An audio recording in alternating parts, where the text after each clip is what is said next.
Folks, I'm bringing you some breaking news about an active shooter. Let's jump right into this. Meantime, we are getting reports this afternoon of an active shooter and a fire at a church in Grand Blanc, Michigan. That's about an hour outside of Detroit. Let's go to Brian Yennis. He has the very latest for us. Brian, what can you tell us? Kevin, good afternoon. A developing story indeed. We can tell you right now that the Grand Blanc police say that fire that you're seeing on your screen was started by a suspected active shooter. Sources telling Fox 2 Detroit that active shooter is now down. So this is imagine the this. situation we have. We also know, according to that reporting from our local affiliate in Detroit, that there are 6 to 8 victims. Their condition. Can't believe that. Just imagine you're sitting in church. Out of nowhere, gunshots.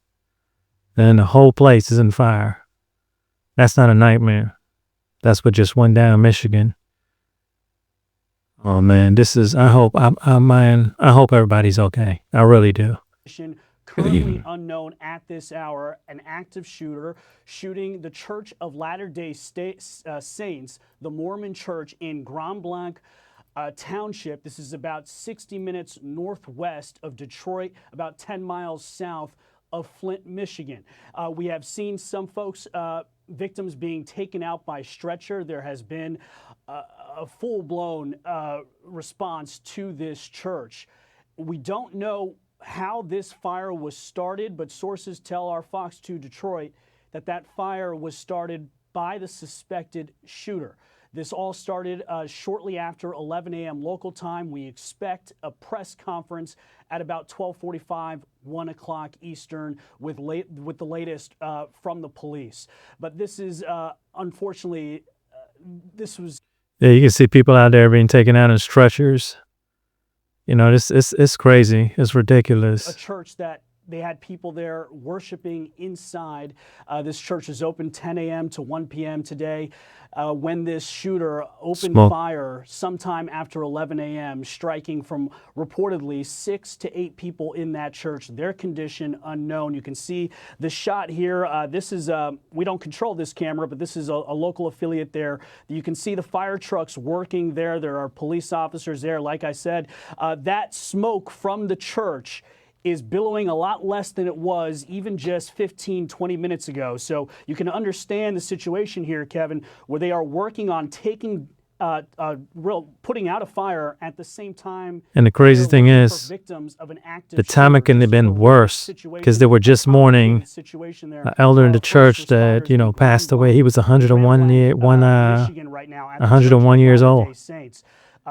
You know, that is crazy. Within the next 40 minutes or so, to give us, you know, another thing is you got to think about when you watch these things, you know, did this active shooter, did he start the fire and then started doing what he did, or did he do what he did and then start the fire? It's ridiculous. It's extremely ridiculous. To the public at this time, because the shooter is down. That is a bit of good news here, as you can see the first responders trying to figure out, trying to take down. Well, that's definitely a good thing. They said the shooter is down. Saving potentially any you know, victims normally could be trapped inside, Kevin. So we're going to wait to see. Make sure you like, subscribe, follow, because I'm going to be putting out more updates on this. Keep you guys updated and informed. He attacked the congregation and then set the building ablaze.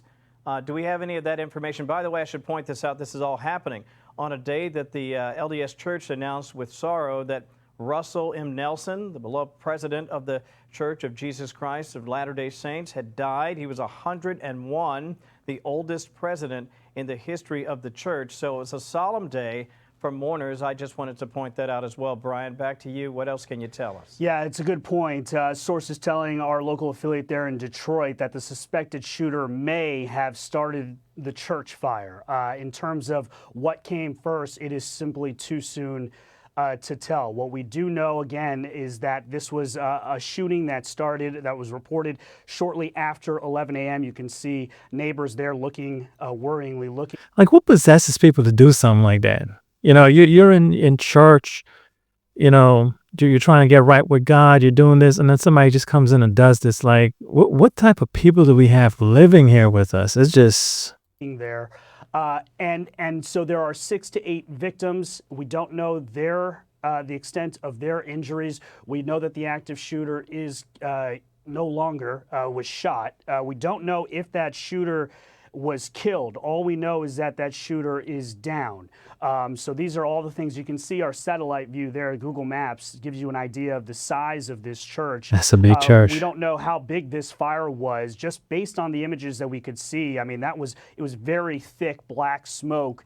So to the extent of when this fire was started by this shooter, how large this fire was, did it take down the whole church? Was it simply in a small part? Those are simply questions that we don't know the answers to yet, but it looks like a substantial fire that they were putting down. This is an earlier video. You can see that the smoke was a lot thicker than it was. Well, the good thing is that he's no longer a threat, but unfortunately the damage has been done. Man, look at these people being taken out in stretchers.